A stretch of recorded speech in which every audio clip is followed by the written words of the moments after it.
नमस्कार दोस्तों। आज मैं आपके सामने प्रकाश चैप्टर लेकर आया हूँ। इस चैप्टर से बनने वाले सारे प्रश्नों को हम डिस्कस करेंगे। किस प्रकार के प्रश्न बन सकते हैं दोस्तों। अगर आपको वीडियो मेरा अच्छा लगता है दोस्तों तो अपने दोस्तों को शेयर करें, लाइक करें, सब्सक्राइब करें। चलिए दोस्तों, ध्यान देना करते हुए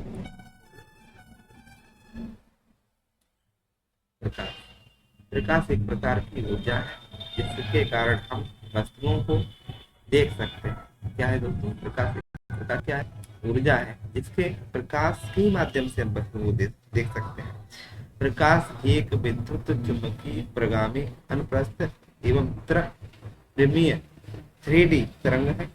प्रकाश को संचरण करने के लिए माध्यम की आवश्यकता नहीं होती, अतः यह निर्वात में भी गमन कर सकता है। प्रकाश द्वैत प्राकृत का होता है, अतः प्रकाश तरंग व कण दोनों की भांति व्यवहार करता है। किसकी तरह?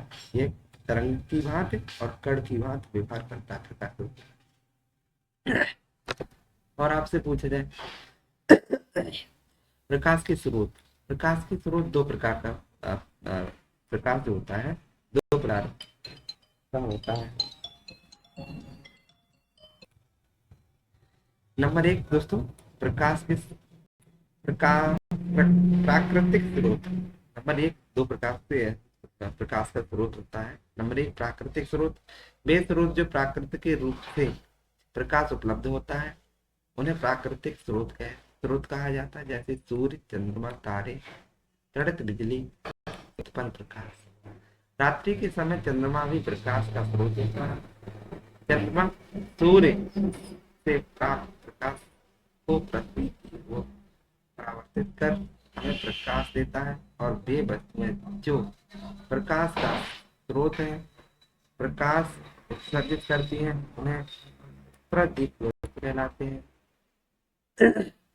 तो ऐसी वस्तुएं जो प्रकाश को उत्सर्जन नहीं करती, स्वयं प्रकाशित नहीं होती, परंतु उन पर प्रकाश गिरने पर वे उसे चारों ओर बिखेर देती हैं, अदीप्त नन लुमिनियस वस्तुएं कहा जाता है। जैसे कि चंद्रमा, पृथ्वी, मेघ, उसी पत्थर आदि।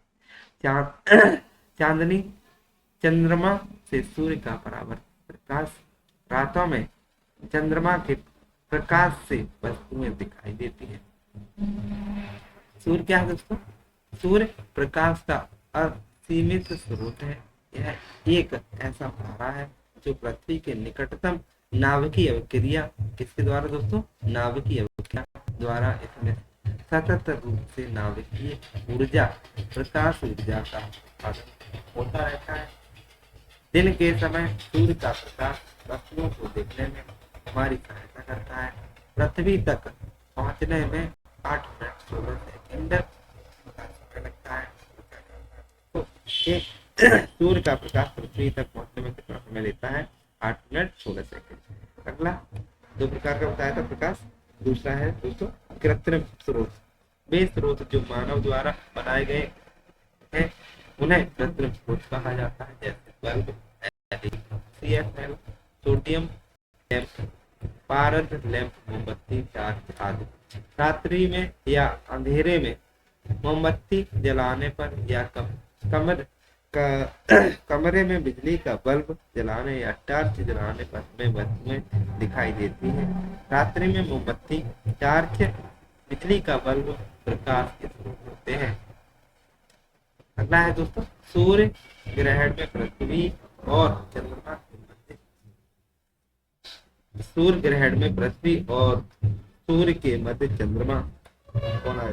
बिल्कुल चंद्रमा के आ जाने से सूर्य का प्रकाश चंद्रमा से अवरुद्ध हो जाता है और अमावस्या के दिन चंद्रमा का प्रकाश से उद्भासित पूर्ण आधा गोली भाग पृथ्वी के सम्मुख रहता है एवं पृथ्वी की ओर इसका दूसरा भाग आधा होता है। क्या होता है दोस्तों? आधा होता है। प्रकाश फलस्वरूप किसी अमावस्या में दिन में सूर्य से उत्सर्जित प्रकाश के बीच चंद्रमा के अवरोधन से सूर्य का कुछ हिस्सा दिखाई नहीं देता।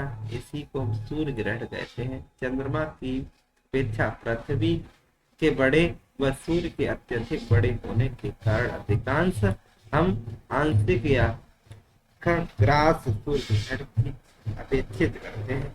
इसी प्रकार पूर्णिमा की रात्रि में जब जब जब कभी पृथ्वी चंद्रमा के निश्चित अर्धगोलाकार भाग जो अनास्था सूर्य से प्रकाशित होकर चांदनी बिखेरता है, वह सूर्य के मध्य आने से पृथ्वी की उन स्थितियों पर जहां रात्रि समय हो रहा होता है चंद्र ग्रहण होता है। आगे दोस्तों आपसे पूछा जाता है कि छाया का वर्णन, छाया किस प्रकार बनती है। चलिए दोस्तों देखते हैं। प्रकाश के पथ में किसी अपारदर्शी अवरोध को रखने पर उस अवरोध की छाया बनती है। छाया के अंदर वाले को जहाँ प्रकाश बिल्कुल नहीं होता उसे प्रछाया तथा छाया का बाहरी भाग जहाँ कुछ कम अंधेरा होता है उसे छाया कहा जाता है। छायाओं में हम वस्तुओं की प्रकृतियों के बारे में कुछ जानकारी प्राप्त करते हैं। वस्तु को घुमाने पर प्रकाश स्रोत से दूरी में परिवर्तन करने व प्रकाश स्रोत से वस्तुओं के प्रकाश का विसर्जन करने पर छाया के अमाप व प्राकृति में परिवर्तन हो जाता है। और कभी कभी छाया हम सभी को वस्तुओं की प्रकृति के बारे में भ्रमित कर सकती है। अगला है दोस्तों अपारदर्शी। अपारदर्शी क्या होते हैं? यदि हम किसी वस्तु के आर पार नहीं देख सकते वे अपारदर्शी कहते हैं। ये कोई वस्तु है उसके आर पार आप नहीं देख पा रहे हैं तो क्या है? अपारदर्शी वस्तु। पारदर्शी वस्तु यदि किसी वस्तु के आर पार देख सकते हैं तो वह वस्तु प्रकाश को अपने अंदर से होकर जाने देती है। ऐसी वस्तुओं को पारदर्शी कहते हैं।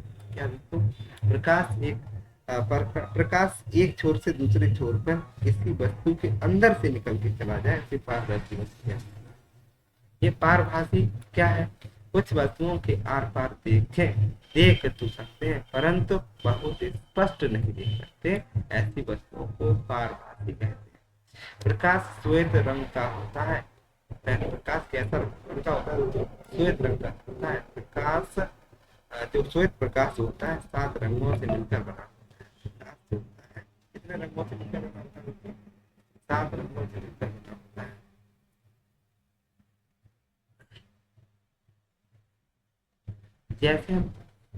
जैसे हम बात करें दोस्तों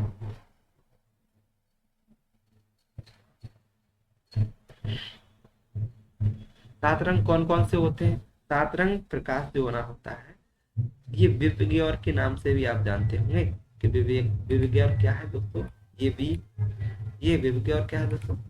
ये बैंगनी, आसमानी, नीला, हरा, पीला और O फॉर नारंगी, R फॉर लाल।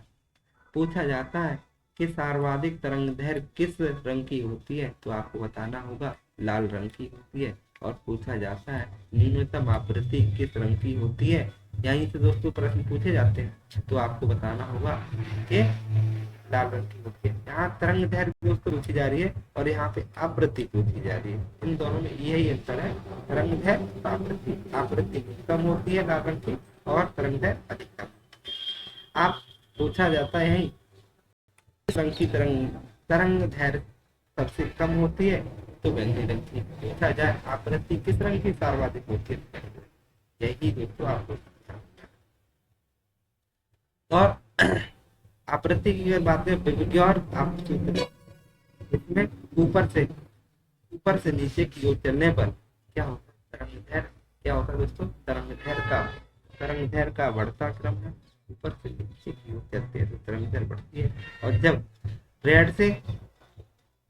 लाल से बैंगनी की तरफ चलते हैं तो न्यूनतम आवृत्ति क्या होती है? आवृत्ति का क्रम बढ़ता है। आपसे पूछा जाता आपसे पूछा जाता है दोस्तों, प्रकाश सदैव कैसा होता है, किस दिशा में गमन करता है, तरंग रेखा में गमन करता है। प्रकाश की तरंग जब पूछी जाए तो 3900 अंगस्ट्रॉन से 7800 अंगस्ट्रॉन होती है। प्रकाश की चाल अलग अलग होती है, निर्वात में, गैस में, द्रव में और प्रकाश की चाल निर्वात में सर्वाधिक होती है, गैस में उससे ज्यादा और द्रव में उससे ज्यादा और ठोस में उससे ज्यादा। निर्वात में सर्वाधिक होती है और गैस में उससे कम और द्रव में उससे कम। निर्वात की अगर बात करें, निर्वात में प्रकाश की दर कितनी होती है, 3 × 10⁸ मीटर प्रति सेकंड आवर्धित होती है। 1.25 × 10⁸ मीटर प्रति सेकंड होती है। पूछा जाता है दोस्तों रंगों मिश्रण, आपसे पहला ही प्रश्न बन जाता है दोस्तों, प्राथमिक रंग कौन कौन से होते हैं, आपको पूछे जाते हैं प्राथमिक रंग इनमें से कौन सा नहीं है, ऐसे पूछा जाएगा। तो प्राथमिक रंगों में दोस्तों लाल, हरा और नीला होता है, जिसे RGB के नाम से भी जानते हैं। वे रंग जिनका अन्य रंगों के मिश्रण द्वारा प्राप्त नहीं किया जाता उन्हें प्राथमिक रंग कहते हैं। मतलब ये रंग जो है लाल को किसी दूसरे में मिला के नहीं प्राप्त कर सकते और हरा और नीला को नहीं प्राप्त कर सकते, और दूसरे द्वितीयक रंग क्या होते हैं दोस्तों, वे रंग जिनका मिश्रण प्राथमिक रंगों से होता है उन्हें द्वितीयक रंग कहते हैं। जैसे पीला बनाना है तो रेड और ग्रीन को आप मिलाएंगे तो आप पीला पाएंगे, जैसे कि ग्रीन और ब्लू को मिलाएंगे तो पीकॉक ब्लू पाएंगे, जैसे कि ब्लू और रेड को मिलाएंगे तो मैजेंटा पाएंगे। रंग एक दूसरे को मिला के बनते हैं, है ना दोस्तों।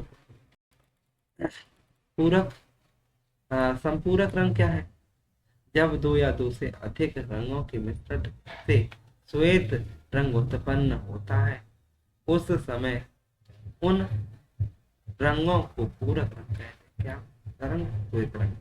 जैसे कि RGB, ये आप जानते हैं तो RGB ये सफेद, ये आपके प्राथमिक रंग है, श्वेत रंग है ना, ये श्वेत रंग पीको ब्लू, श्वेत और हरा, नीला, लाल, मैजेंटा। अगला है प्रकाश का परावर्तन। ये प्रकाश का परावर्तन क्या होता है, जैसे माध्यम की संघनता और विरलता माध्यम में तरंग की चाल पर निर्भर करती है, और विरल माध्यम वह माध्यम होता है जिसमें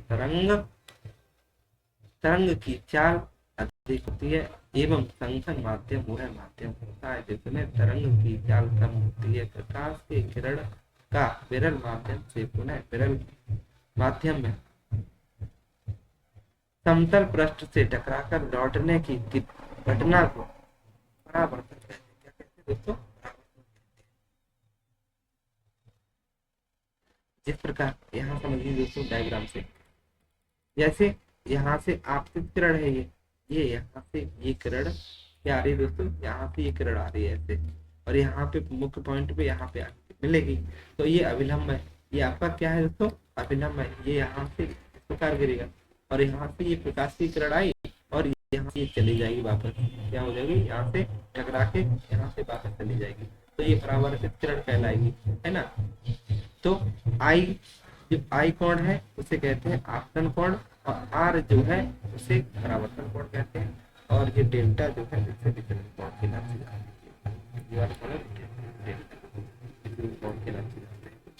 जैसे परावर्तन की प्रमुख शर्त क्या है, जैसे आपतित किरण, परावर्तित किरण और अभिलंब तीनों एक ही तल पे होते हैं। आप ये देख रहे हैं दोस्तों यहाँ पे कि ये आपतित किरण और आपतित किरण, परावर्तित किरण और आपतन बिंदु जो है, अभिलंब बिंदु जो है, तो आपके क्या है, तीनों एक ही तल पर मिले हुए हैं, यहाँ पे आप देख रहे होंगे। अगला है दोस्तों यहाँ पे अगली शर्त है कि आपतन कोण का मान परावर्तन कोण के बराबर होना चाहिए। यहाँ पे दूसरी शर्त है आपतन कोण का जो होगा मान परावर्तन कोण के मान के बराबर चाहिए, जिसमें साइन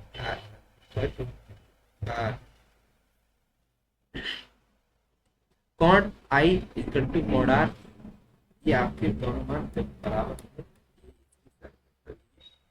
परावर्तन कोण आपके कोण के बराबर तो इस प्रकार ये क्वेश्चन सॉल्व होगा।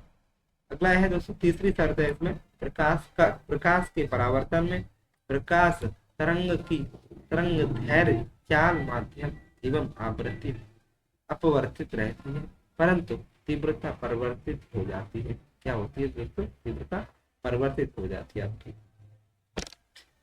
है ना दोस्तों।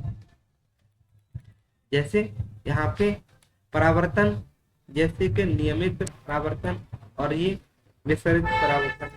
नियमित परावर्तन क्या है? ये समतल समतल सतह है या प्रतली सतह है। आगे हम देखते हैं कि नियमित परावर्तन से बनने वाला प्रतिबिंब सीधा और काल्पनिक होता है। पूछा जाता है नियमित परावर्तन से किस प्रकार का प्रतिबिंब बनता है, तो आपको बताना होगा ये कैसा बनता है, सीधा होता है और विस्तृत होता है। और विस्तृत परावर्तन से धुंधला प्रतिबिंब बनता है अथवा नहीं बनता है। इस प्रकार यहाँ पे दे रखा है कि आप एक आपतित किरण समतल पृष्ठ के 60 अंश का कोण किरण का मतलब डेल्टा आई बराबर 90 माइनस कोण आई इक्वल टू 90 माइनस कोण एक्स इक्वल टू 90 में से 60 आप बता देंगे तो 30 आ जाएगा। तो कोण आई इक्वल टू कितना आ जाएगा, 30 आ जाएगा। तो डेल्टा कोण डेल्टा 180 माइनस 2 कोण आई कर देंगे, तो यहाँ से 180 में से 60 आप घटाएंगे, 30 से 60 आ जाएगा, है ना। तो यहाँ देखते हैं ये बात है, प्रकाश की एक किरण समतल पृष्ठ से 30 अंश का कोण बनाती है, तो उसका परावर्तन कोण पूछा जा रहा है, मतलब एक्स कोण दे रखा है, एक्स इक्वल टू आपका 30 दे रखा है, आर इक्वल टू 90 माइनस 30 को घटाएंगे तो 60 आ जाएगा, है ना। इस प्रकार आपका दोस्तों प्रकाश का अपवर्तन। ये प्रकाश का अपवर्तन क्या होता है? जब कोई प्रकाश किरण एक माध्यम से दूसरे माध्यम में प्रवेश करती है तो वह अपने मार्ग से विचलित हो जाती है, तो यह घटना प्रकाश का अपवर्तन कहलाती है। तो प्रकाश का अपवर्तन कहलाती है। जैसे और हम इसे क्लियर करना कहलाती है, जैसे घटना जब प्रकाश किरण विरल माध्यम से संघन माध्यम में प्रवेश करती है तो वास्तविक पथ से विचलित होकर अधिक अविलंब की ओर झुक जाती है। दूसरी घटना, जब प्रकाश किरण संघन माध्यम से विरल माध्यम में प्रवेश करती है तो वास्तविक पथ से विचलित होकर अविलंब की दूर चली जाती है। ये क्या होता है? अपवर्तन की घटना होती है दोस्तों। यहाँ पे आप समझने का प्रयास करिए दोस्तों। जैसे यहाँ आपतित किरण है, ये वाली आपके ये आपतित किरण है और ये अभिलंब है आपका, तो ये विरल माध्यम है, वायु वाला ऊपर वाला वायु वाला आपसे जमीन से ऊपर वायु रहती है और जमीन के अंदर आपकी क्या रहती है, जल रहता है। ऊपर क्या है? विरल माध्यम है, विरल, और ये नीचे संघन माध्यम कहलाता है ना। तो यहाँ पे आई इक्वल टू आपतन कोण है और आर इक्वल टू है आपका वर्ग कोण। तो यहाँ पे जब आपतित किरण जो होती है अविलंब से दूर जाती है तो क्या कहलाती है? अपवर्तित किरण कहलाती है। ये अविलंब से दूर चली जाएगी यहाँ से, तो क्या कहलाएगी? अपवर्तित किरण कहलाएगी। और यही आप देखिए दूसरी तरफ आपतित किरण, ये है अविलंब से, ये है आई इक्वल टू आपतन कोण, आर इक्वल टू अपवर्तित कोण। ये ऊपर वाला आपका क्या है, हो जाएगा यहाँ पे ये संघन, ऊपर हो जाएगा संघन माध्यम और नीचे हो जाएगा विरल माध्यम, वायु हो जाएगी। तो आपतन जैसे कि अपवर्तित किरण दूर हो जाएगी यहाँ से, है ना। अगला है दोस्तों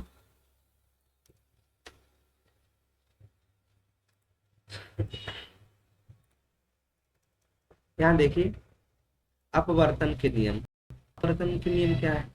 आपतित आपतित किरण, आपतित जो किरण थी आपकी, आपतित किरण, अविलंब और अपवर्तित किरण तीनों एक ही तल व सतह व तल में स्थित है। किन्हीं दो माध्यम के लिए आपतन कोण कीजिए साइन साइन कोण आई और अपवर्तित कोण कीजिए साइन कोण आर का अनुपात एक नियतांक होता है जिसे म्यू से प्रदर्शित किया जाता है। क्या है? तो म्यू इक्वल टू साइन कोण आई बट्टे साइन कोण आर। ये दोस्तों आपको याद कर लेना होगा, ये आपसे पूछा जाता है। जैसे कि अपवर्तन के उदाहरण क्या हो सकते हैं दोस्तों? जैसे आप अपने जीवन में कैसे समझ सकते हैं कि अपवर्तन क्या, अपवर्तन की घटना कौन सी आपके जीवन में होती है? इस प्रकार सूर्य जो होता है, सूर्य उदय से 2 मिनट पूर्व और सूर्यास्त में होता है दोस्तों, सूर्यास्त के 2 मिनट पश्चात तक सूर्य का दिखाई देना, ये किसकी घटना? अपवर्तन की घटना होता है। तारों का टिमटिमाना और स्विमिंग पूल के तल का ऊपर उठा हुआ दिखना, प्रकाश का वर्ण विक्षेपण और इंद्रधनुष का बनना जैसे अपवर्तन प्लस पूर्व आंतरिक परावर्तन के उदाहरण अपने जीवन में समझ सकते हैं। अगला है दोस्तों, दर्पण एक ऐसी युक्ति है जिसकी एक सतह पॉलिश युक्त और दूसरी सतह अपवर्तक के रूप में कार्य करती है। दर्पण प्रकाश के परावर्तन के सिद्धांत पर कार्य करता है। दर्पण मुख्यतः 2 प्रकार के, एक समतल दर्पण होता है, एक गोली दर्पण होता है। दर्पण दो प्रकार का है, एक समतल दर्पण है दोस्तों और एक है गोली दर्पण। समतल दर्पण जैसे कि इस प्रकार से दिखता है, जैसे कि आप परावर्तक सतह, ये परावर्तक सतह है, ये पॉलिश सतह है, पॉलिश की गई है। गोली दर्पण में उत्तल दर्पण होता है और ये अवतल दर्पण होता है दोस्तों।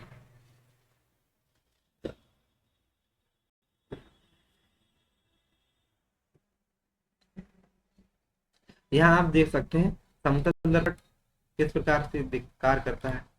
जैसे यहाँ पे, जैसे समतल दर्पण द्वारा बनने वाला जो प्रतिबिंब होता है वो काल्पनिक होता है, पूछा जाता है। समतल दर्पण द्वारा बनने वाला प्रतिबिंब किस प्रकार का होता है? काल्पनिक, सीधा और पार्श्विक उल्टा और वस्तु के बराबर होता है, अर्थात इसमें पार्श्विक विस्थापन का गुण पाया जाता है। ध्यान रखिए दोस्तों, अंग्रेजी वर्णमाला के 11 अक्षर इसका पालन नहीं करते, इसका पालन समतल दर्पण करना। जैसे कि KHIMOTUVWX और Y, ये पालन नहीं करते हैं। समतल दर्पण में वस्तु दर्पण से जितनी दूरी पर होगी प्रतिबिंब उतनी ही दूरी पर, ये यहाँ पे खासियत है कि समतल दर्पण में जितनी वस्तु दर्पण से दूर होगी उतनी ही वस्तु दर्पण में भी उतनी ही दूरी पर आपको दिखाई देगी। जैसे व्यक्ति है, ये दर्पण, ये प्रतिबिंब है ना। जैसे कि यू दर्पण से दूर, दर्पण से वस्तु की दूरी, दर्पण से प्रतिबिंब की दूरी, यहाँ से जितनी व्यक्ति दूर होगा उतना ही प्रतिबिंब दूर बनेगा। जैसे U यदि कोई वस्तु समतल दर्पण से 5 मीटर की दूरी पर रखी हुई है तो उसके क्या होगा? उसके जो प्रतिबिंब दूरी जो होगी दोस्तों वो भी 5 मीटर पे ही होगी। अगर पूछा जाता है कि वस्तु से प्रतिबिंब की दूरी कितनी है तो दोनों को जोड़ना पड़ेगा, इसकी 5 इसकी 5, तो दोनों को दूरी आपको जोड़नी पड़ेगी, आपकी 10 हो जाएगी। ध्यान रहे, किसी वस्तु का समतल दर्पण में पूर्ण प्रतिबिंब देखना हो तो समतल दर्पण की न्यूनतम ऊंचाई वस्तु की आधी होनी चाहिए। ये ध्यान रहे दोस्तों कि समतल दर्पण में आपको कोई वस्तु है उसकी पूरी ऊंचाई देखनी है, तो दर्पण की आधी होनी चाहिए। समतल दर्पण में पूर्ण प्रतिबिंब देखना है तो समतल दर्पण की न्यूनतम जो ऊंचाई जो है वो आधी हो। जैसे अगर मेरी लंबाई 5 फुट या 6 फुट है, तो मेरी लंबाई 6 फुट है, तो दर्पण मेरा 3 फुट का होना चाहिए, तब मैं अपनी पूरी लंबाई को उस दर्पण में देख सकता हूँ। यदि जैसे समझते दोस्तों, यदि 6 फुट की वस्तु का समतल दर्पण में पूर्ण प्रतिबिंब देखना है तो दर्पण का न्यूनतम ऊंचाई 3 फुट होनी चाहिए, है ना। जैसे दर्पण को थीटा कोण से घुमाया जाए तो प्रतिबिंब टू थीटा पर बनेगा। यदि एक आपतित किरण के लिए समतल दर्पण को 30 अंश से घुमाया जाता है तो परावर्तित किरण घूमना घुमाव कोण जो होगा कितना होगा, 60 होगा। यदि कोई वस्तु किसी वेग से दर्पण की ओर गतिशील हो तो प्रतिबिंब भी दर्पण की ओर वेग से गतिमान गतिशील ऐसा रहेगा, तो गतिशील रहेगा। जैसे यहाँ देख रहे होंगे, ये कोई व्यक्ति है, ये 5 मीटर पर सेकंड की दर से चल रहा है, तो आप ये प्रतिबिंब में भी आपको 5 मीटर पर सेकंड की दर से ही आपको दिखाई देगा कि वो भी हमारी तरफ उतनी ही तेजी से चला आ रहा है। जैसे वस्तु का दर्पण के सापेक्ष वेग के प्रतिबिंब का दर्पण के सापेक्ष वेग बराबर होता है। जैसे कि प्रतिबिंब का वस्तु के सापेक्ष वेग और 2 गुणा दर्पण वस्तु का दर्पण के सापेक्ष वेग। जैसे हम यहाँ पे आपको और समझने की कोशिश करें कि एक वस्तु समतल दर्पण की ओर 5 मीटर प्रति सेकंड के वेग से गति कर रहा है, तो निम्नलिखित ध्यान कीजिए। क्योंकि प्रतिबिंब का दर्पण के सापेक्ष वेग कितना है, 5 मीटर प्रति सेकंड, और प्रतिबिंब का वस्तु के सापेक्ष वेग कितना होगा, वस्तु के सापेक्ष वेग जो होगा 2 गुणा 5 बराबर 10 मीटर प्रति सेकंड। जैसे कि यदि 2 दर्पण किसी कोण पर रखे हैं तो उसके मध्य की दूरी तो कितनी होगी,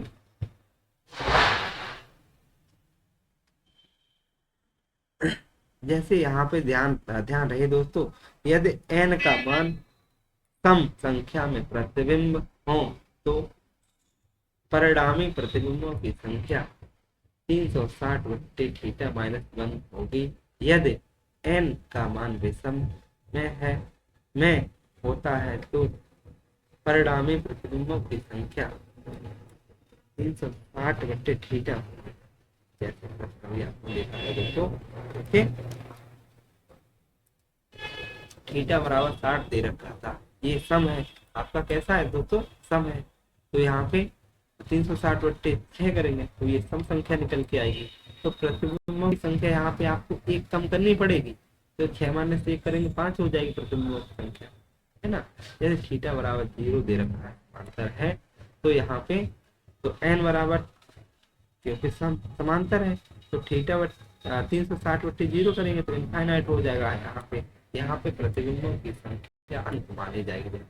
जैसे ही थीटा बराबर 90 दे रखा है, अगर प्रतिबिंबों की संख्या आपसे पूछी जा रही है तो दोस्तों क्या करोगे आप, 360 में 90 से भाग करो, 4 आएगा। तो प्रतिबिंबों की संख्या अगर आपसे पूछी जाएगी तो आप 4 में से 1 कम कर दें, कितना आ जाएगी दोस्तों, 3 आ जाएगी। जैसे ही हम कहें थीटा बराबर आपका 120 दे रखा होगा, और आपको आप जानते हैं कि n बराबर सूत्र होता है 360 बट्टे 120, है ना। तो ये विषम संख्या आई है तो प्रतिबिंबों की संख्या ही वही रहेगी आपको, है ना।